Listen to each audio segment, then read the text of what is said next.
last season basically turned on Rick Carver's role. And there's obviously going to be a lot of emotion in this. Will you have to tell the players just to calm it down a bit? Because the atmosphere is going to be so feisty tomorrow. It's the same as the question with Gabriel. Is that mixture? You have to play with that level of emotion, but you have to obviously play with clarity in your brain to understand what is the best thing to do in every moment, and the players have to make those decisions. It's going to be probably the fiercest rivalry. The atmosphere in the stadium is going to be absolutely red hot tomorrow, isn't it? I can't wait to see the atmosphere, to be fair. I'm so excited about it. We experienced an incredible game and atmosphere last time we played them at home, and tomorrow, yes, I encourage everybody to do the same, because the lift and the emotion and the passion that they put in, it really helped the team to get what we wanted. Will you have to calm yourself down? Because we saw in those videos how emotional you get before games sometimes. You almost have to say, bring yourself down, or will you still be trying to fire them up and give them all the... I can answer that question tomorrow after the game. I don't know how will I feel in the moment in the dressing room, how I feel the temperature in that dressing room, what I think is needed, and I will act according to that. Dan?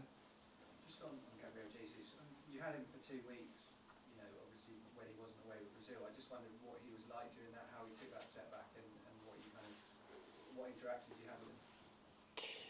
He's incredibly humble. He accepted the decision, and the way he trained, it was just, okay, I need to improve, I need to get better, I need to do more. I really want to be there. It's a big aspiration for me. It's an incredible opportunity, and I'm in the right place to do that. So I think we will see it on the pitch again.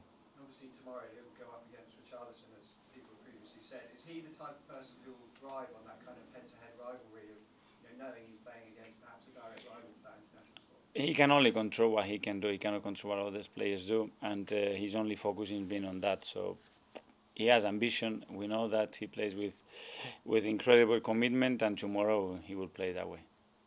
Mikel, Arsenal are a team that wants the ball a lot, and Tottenham don't seem to be that fussed by that. They're a dangerous counter-attacking team.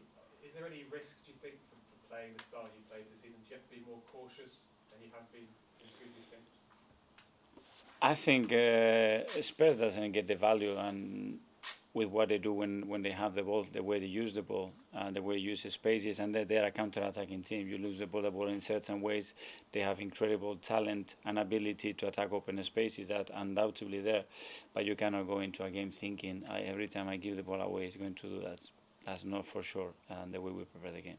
You could double down and say this is how we do it, or do you ever tell your players, okay, keep an eye on... We show them their strengths, and that's obviously a unique strength that they have, probably one of the best teams in the league, probably with another one. Some things are preventable, and some others not, because the individual talent that they have creates a lot of those situations. And we saw on the Amazon documentary, obviously, what we saw in the dressing room after the game, Rob, when he was sent off, and clearly had a big impact. Is there any sort of mental scarring, you think, from that kind of game? Every defeat has a scar, and but as well, I think it has a big learning point if you want to use it in the right way, and that experience hopefully made us better as a team. Okay. Do you think Spurs set out to wind you up in that game, Mikel? Sorry? Do you think Spurs set out to wind you up in that game? No. Look, in the first 15-20 minutes, I don't think that was the case. Do you think you did get wound up? With? The way that things were going with Son. Someone has to control that, and certainly it's not us. Sorry? You didn't hear? No, no, That there is someone else has to control that. I cannot do it on the touchline. So the referee or your own players? You can question yourself, answer yourself. Last one. Mikel, as much as it's a disappointment for Jesus not to get called up for his national side, how much of a benefit has it been for you to have extra time to work with him ahead of this game, and Ben White and the other Gabriels too? We don't know. What we had done is try to maximize the time that we had with them to work on certain things that are important for them and try to keep them fit and available and in the right set of minds to compete tomorrow. That's it. Tommy has shown some fantastic versatility since he's come in, and he's played left centre back as well for Japan. I was just wondering where you maybe see his best position long term as. I think he's capable to play one day here and the other way. He's so used to it. His qualities allows him to do that. His intelligence allows him to do that, and we will use him in different positions. Okay. Just going back to talking about the 9 games this month, I think in previous Octobers it's been 5 or 6 tops. I mean, it's too many, isn't it? It's incredibly tough, but as well, obviously, there are certain circumstances that have provoked that scenario happening, and we cannot control it. We're going to have to play those games, and that's it. And we have to do it in the best possible way and win. But we've spoken about it a lot in the past about players maybe reaching breaking point or whatever, and we also know that they've known about this World Cup coming for a very long time. There's been time to prepare for it. It's just not been done with players well with their in mind, has it?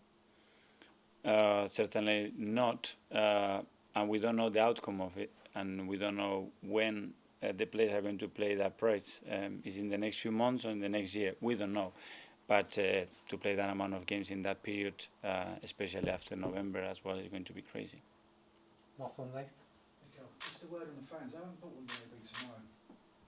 I think crucial. I think if they are able to create, which I'm sure they will, the atmosphere that they did last year or better, the team will be flying, because it's just so helpful. It just transforms your emotion, your implication, your level of confidence, and is a driving force. So hopefully tomorrow we're going to experience that again. And just a word on Louis Dunford. You were a prime mover to getting that Angel played before games. How will you feel? Sorry? When it's played? Louis Dunford, Angel, the song. How will you feel when that's played tomorrow? I get emotional.